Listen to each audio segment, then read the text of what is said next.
Jumping into the 9 o'clock hour on KCMO. Good morning. Kevin Keatsman uncanceled 1 hour away. So Donald Trump is the president of married adults.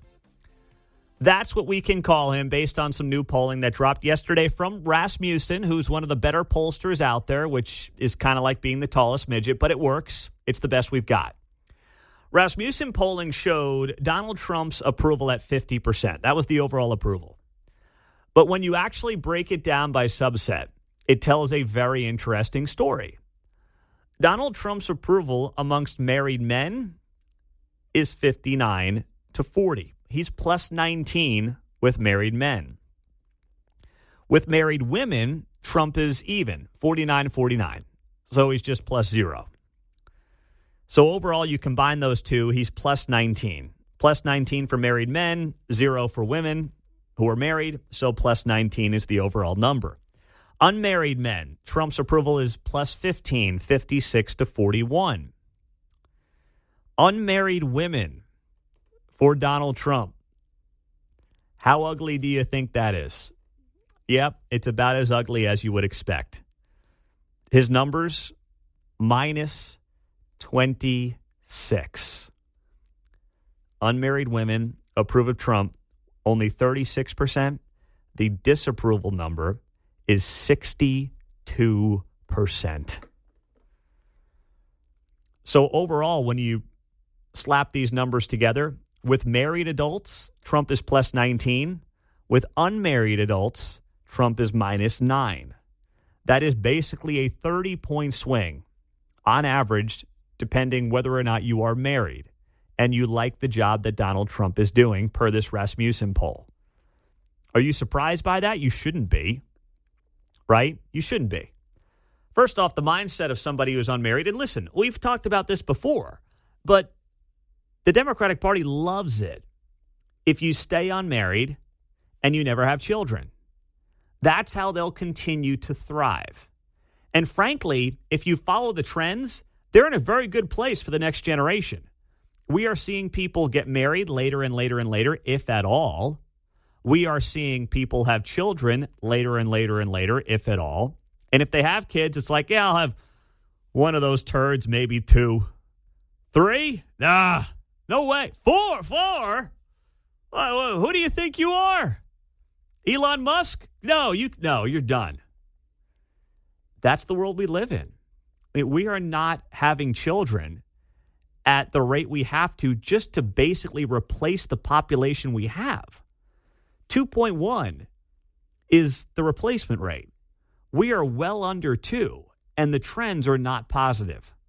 Now, there's a thought that there's going to be a Trump bump on the baby frontier in the next year. I don't know. I don't think I'm going to be partaking in the Trump baby bump. I think that we are done with 3. I'm pretty sure of that. Mark, you done, or you got another mistake in you there? I don't want to say that about Isley, but let's be honest. I think we're done. Okay. Should I ask John? They want a little brother, but I said they're just going to get another sister. So. Oh, they want a brother? Yeah. Oh, they're craving a brother, huh? I said we're good. All right. We got 3 girls. We're going to get a 4th if we try for another one. Yeah, that happened to my buddy next door. 4 girls. Yeah. Yeah. 3 girls here too. So probably the same outcome. You're right. Although, Kate's one of 4, and it went girl, girl, girl, and then boy. And they were like shocked. But it's possible. John, you done, buddy? You done reproducing? As far as I know. Okay. Haven't seen any certified letters in the mail or anything. I just wanted to be inclusive, so I figured I'd check back there. Thank you for including me. I didn't want to leave you out. So I think we're done. We're not helping be a part of this Trump baby bump. Keatsman's not here. I'll ask him as well, just to be inclusive when he gets in. But I have to see it to believe it. I think there's a lot of talk around this. There might be a slight bump, but we're not going to get close to where we need to be on replacement rates for babies in this country. We're just not doing it. So that's where, culturally, we have major problems. And that's where Trump has a very heavy lift. And frankly, I don't think it can be done in 4 years. It's going to take Trump to set up a J.D. Vance or whoever, where you get a decade run here of trying to reset the culture in this country. And you got to reset it on things like, boys and girls sports. You got to reset it when it comes to valuing marriage. And I know some of you are screaming at your radios about, Trump's been married 3 times. Who is he? Okay. All right. Fine. Whatever. You can get down in the weeds on that. But it's more about, and you got to give him this much, guy has been married. He has had his children with his wife of the time, of the moment. And no matter what, maybe J.D. Vance is the better flag bearer for all this. I'll give you that, but it's not really the point. The point is to value the institutions that made this country great to begin with. And if you do that and you put people in situations where they're married, they have children, and suddenly their lives are not all about them, right? That's the biggest thing when it comes to being married and having kids.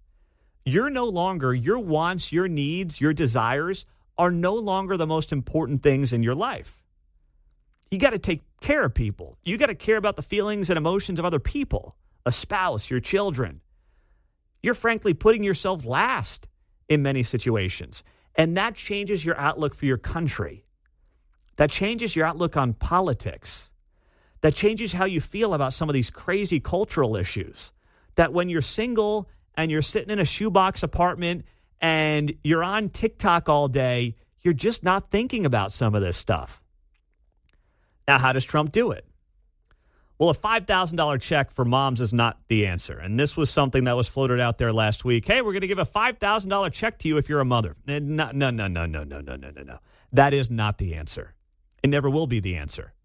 No one's having a baby for a $5,000 check. Okay, and if you are, you probably shouldn't be having that kid. Let's be honest. If you're like on the fence and it's like, well, I'll take the $5,000, and your cost of having that baby is going to be more than $5,000, depending on what your health insurance is. I know it was for us. So like that's not going to be the answer. And here's the problem. The answer is not a simple one. The answer is a changing in the culture that happens over years. The good news is you have a younger generation that is more open to it than any young generation has been, probably since post-World War II. Something else that was fascinating in this Rasmussen poll, Trump's approval. I just gave you the men versus women, unmarried men, unmarried women, and we know that obviously males are much more approving, and unmarried women have a very negative view of the president. But look at where married men are right now. The biggest approval ratings for Trump comes from married men between the ages of 18 and 39. They are Trump plus 39 voters. Young married men, 18 to 39. Now, I'm towards the upper end of that, but that's the demographic that I live in. And married women in that same category, 18 to 39, are Trump plus 21. Young married people are far more likely to be Trump supporters than even older married people. Now, 65 plus married men are Trump plus 28, but women over 65 are Trump minus 20. I don't know how these people are still married, to be honest, with that kind of a spread, but it's out there. And you've got now young married women, Trump plus 21, old married women, Trump minus 20. That's a 41-point swing for women 18 to 39 versus women 65 plus who are married.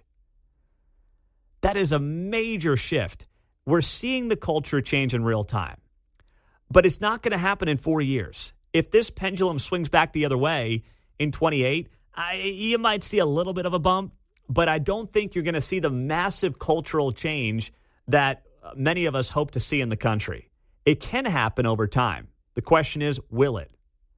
And what else do you think needs to be part of the equation here? 913-408-7957. That's the text line and the studio line on KCMO Talk Radio. Hey, Pete, my dad had 9 girls before he got a boy. Well, I can tell you what. I will have no idea what it's like to have 10 children. God bless your father and your mother in particular, more so your mother. God bless your mother. But he kept trying. I guess I'll give him that much. Holy smokes.